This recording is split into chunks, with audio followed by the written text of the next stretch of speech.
내가 컨디션이 안 좋으면 바이러스가 다시 드러나서 나오고, 컨디션 유지를 좋게 잘 하시면은 바이러스 감염이 잘 안 되는데,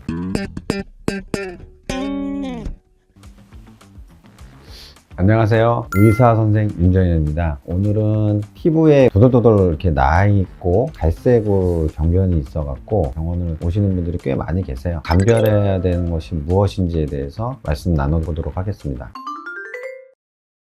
평평사막이라고 하는 것은 얼굴에 사마귀 바이러스가 감염이 된 거예요. 바이러스는 우리가 흔하게 접하는 게 감기죠. 감기가 생기는 이유는 면역성이 떨어지면서 아니면은 감기 바이러스가 많이 활성화될 수 있는 건조하고 온도가 낮은 상태에서 바이러스가 많이 활성화가 되는데, 그런 것처럼 환자의 면역성이 떨어지거나 바이러스 활성화될 수 있는 환경이 이제 진행이 되게 되면 우리 몸에서 발현을 하게 되죠. 주변에 누군가가 사마귀 바이러스에 감염된 상태에서 직접적인 접촉을 하거나 이런 이유 때문에 이제 생기게 되는 경우가 많은데, 감별을 해야 되는 것들이 여러 가지가 있어요. 사마귀와 짖어서 구분을 못 하시는 경우들이 있고, 눈 주변에 이제 도돌도돌하게 올라온 것들이 있어요. 좁쌀알 정도 된 크기로, 그러니까 윤기가 완만하게 돼 있는 것들이 있는데, 이거는 이제 항관종이라 그래서 편평사마귀, 쥐젖, 항관종 구분을 해서 치료를 받으셔야 되는데, 방법은 양성 종양성 병변이기 때문에 저희 병원에서는 이제 어뷸야그 레이저라고 해서 열 손상을 피부에 안 주면서 병변만 살짝 깎아내는, 회복 기간이 굉장히 짧은 그런 시술을 통해서 이제 개선을 시키는데, 쥐젖이나 항관종은 금세 막 늘어나질 않아요. 조금씩 사이즈가 커지고 이렇게 돼서 몇 년에 걸쳐서 인지를 하는 경우가 대부분인데, 반해서 사마귀 같은 경우에는 이게 전염성이기 때문에 한 군데 하나 이렇게 생기질 않아요. 다발로 군집성으로 이렇게 생겨요.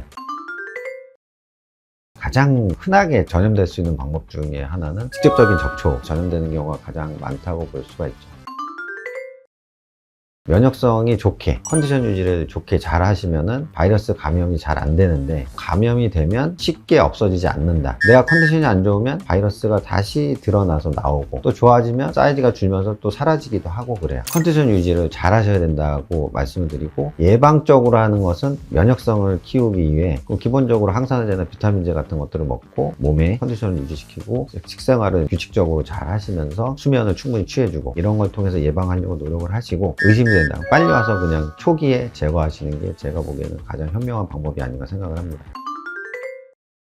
자연치유 되는 경우가 있죠. 컨디션을 회복할 수 있는 여건이 딱 된 순간에 사마귀가 싹 주는 경우도 있어요. 시메티딘이라는 위장약이 있어요. 면역성을 강화시키는 목적으로 환자분들한테 처방을 해서 약을 먹인 경우도 있는데, 그거를 먹고 좋아지시는 분도 있고 일부 개선되시는 분도 있고, 이렇게 약간 차이가 있는데, 빠른 해결을 하려고 병원에 오시는 경우가 많아요. 저는 오늘 레이저를 해주세요, 이런 경우도 많아요. 개인적인 성향에 따라서 옵션으로 보고 선택을 하실 수가 있습니다.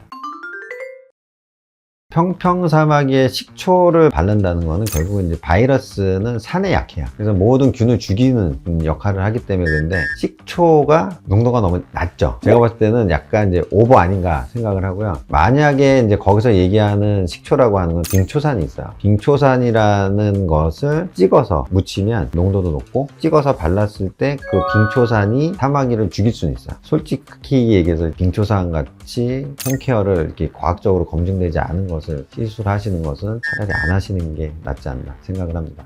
오늘은 이제 편평사마귀에 대해서 알아봤습니다. 감별을 어떤 것을 해야 되고, 감별을 한 이후에 치료 방법은 레이저나 경구약을 통해서 컨디션 회복을 잘 해서 바이러스가 사전에 안 들어올 수 있도록 본인 몸 관리 잘 하시는 게 굉장히 중요하다고 말씀드렸고요. 그 다음에 치료는 가급적이면 몇 개 없을 때 조기에 하시는 게 좋겠습니다. 시청해 주셔서 감사합니다.